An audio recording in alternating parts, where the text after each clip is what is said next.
It's an absolute pleasure to be here today to show that Australia's capacity to engage in the world is such that we can bring people from other parts of the world who've gone through the traumas and the sorrows that we see in such places as Syria into our communities. What I'm so proud of today is the support that the City of Armidale has given to these people, has given to this program, to make sure that people, when they come here, they feel at home. To make sure that when people come here, they have the capacity of a network that is able to support them. Because we all know that it must be that all Australians, in some way, shape or form, except for the first Australians, for the Aboriginals, the Indigenous people, have come from somewhere else at some point in time. My first forebears came to this nation after the Great Hunger in Ireland. In fact, we know that when Mary Troy was first came out here, both her parents died of starvation in a hedge. We know that, it was documented. Therefore, we have a responsibility in Australia to always be reaching out to those in need, to be responsible global citizens, to never be so conceited to think that charity stopped with us. And we're doing that today. But we are doing that today in a regional centre which gives people, I believe, the best opportunity to be part of a community, to feel part of Armidale, to feel part of Australia, to feel part of this new horizon for their families. And I think that what is shown here today is that we are people of big hearts. We mightn't just have big hats, we've got big hearts as well. And big hearts that we can show in real action, in real time, how charity starts in our home. I'd now like to introduce Christian Porter. Thank you, Barnaby, and thank you very much for the invitation here to Armidale.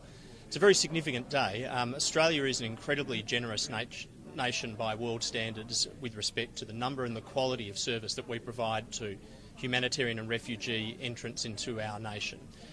One of the things that we have found over time, and one of the commitments of the Turnbull government, is that refugee and humanitarian entrants should not just come to Australian capital cities. So we have worked very hard to make sure that there's a very good spread of commitment across Australia, including a whole range of regional towns and centres in our great nation. The announcement today is that we are adding to the list of regional centres that will be destinations for humanitarian and refugee entrants into Australia, with, of course, Armidale.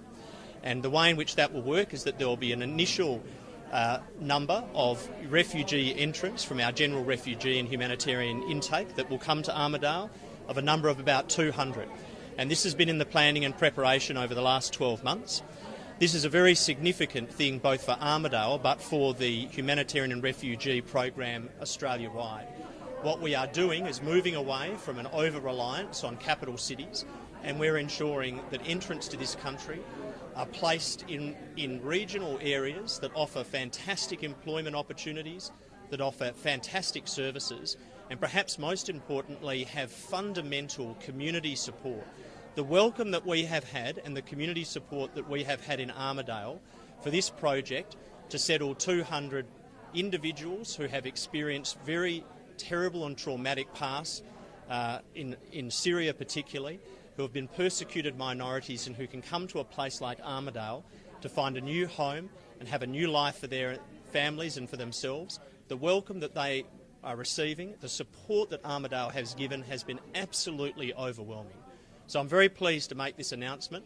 I'm very pleased to be here with not just the Deputy Prime Minister but a proud local Member of Parliament in his local community. And I want to thank you all for your generosity and for the welcome that you're about to give 200 people who are about to start a new life in this wonderful place. Okay. Questions? How much is this responsibility?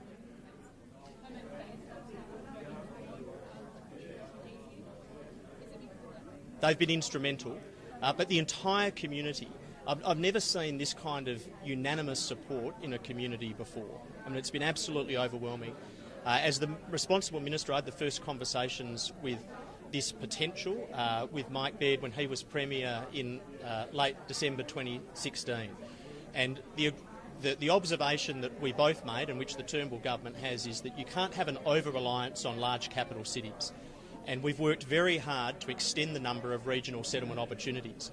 Finding the right mix of places at just about the right size, with the right amount of employment opportunities, where the local economy is going to benefit, is not always a simple task. But underpinning all of that is community support. The council have been great.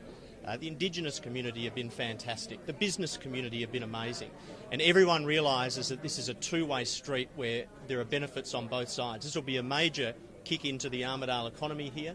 And what I would just like to do is thank the council, but of course it's been overwhelming support from a variety of quarters. I don't want to give the tick off to that here and now, but obviously they're also got a range of benefits that we see in Armidale, and we're looking very closely at them and working very closely with the local community. This really works if you have overwhelming support from the local community, and that is absolutely what we've seen in Armidale, and I don't have an expectation other than you'll see that type of support in other places like Tamworth in due course.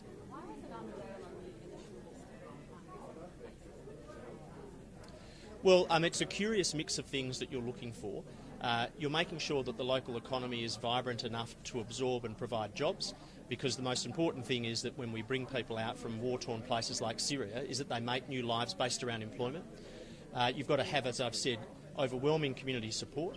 We also, as a Commonwealth Government, have to make sure that we have support services on the ground and ready to go, and they're in a whole range of settlement, but not the least of which in terms of support is English language.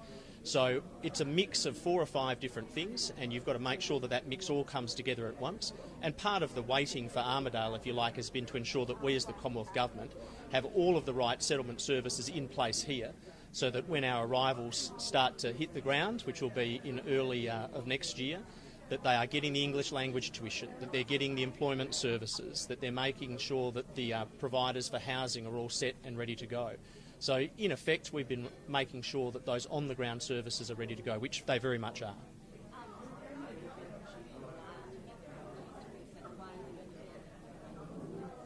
Well, the community's been fantastic.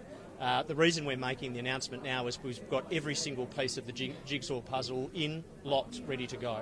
And it takes, as I noted at the outset, community support, absolute clarity of purpose, and an amazing amount of planning and preparation. It's not just a matter of having people arrive with a suitcase.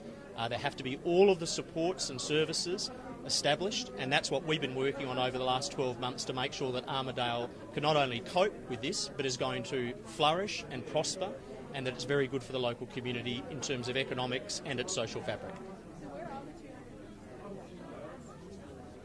Well, part of this is about, as Barnaby's noted to me previously, decentralisation. I mean, one of the things that we're doing with a range of government departments, including a very, very interesting and complicated one to do with agriculture that's come to Armidale. Part of what the Turnbull government is doing here is ensuring that you have a decentralisation, and that's part of the growth. But of course, what we do find with humanitarian and refugee entrants is an amazing willingness to work, particularly in some areas particularly associated with agricultural industries, where we actually find it hard to fill jobs at the moment. There are very much so. Recently there's been significant reform of the settlement services and the way that they're contracted. A new contract has been engaged in with a group who've proved very successful in this type of resettlement, known as Settlement Services International. They will be the group in charge of the contracted services from the Commonwealth Government for settlement here. The funding attaches to individual entrants and flows through to that organisation. So we've been working on this for 12 months, and we are very confident that all of the services, English language, employment, housing, they are in place and they will be ready to go for the first influx of people, which will be in January, February of 2018. All of the relevant services are here. Settlement Services International is the winning tender recipient of the contract, and we are very confident that every single one of the services that we offer is going to be here on the ground in Armidale. And those services themselves represent employment opportunities throughout the process for individual entrants. I won't go into that sort of detail here. I mean, part of that is an assessment of the actual first cohort of 200 and their particular needs, but that information's not quite yet ready available.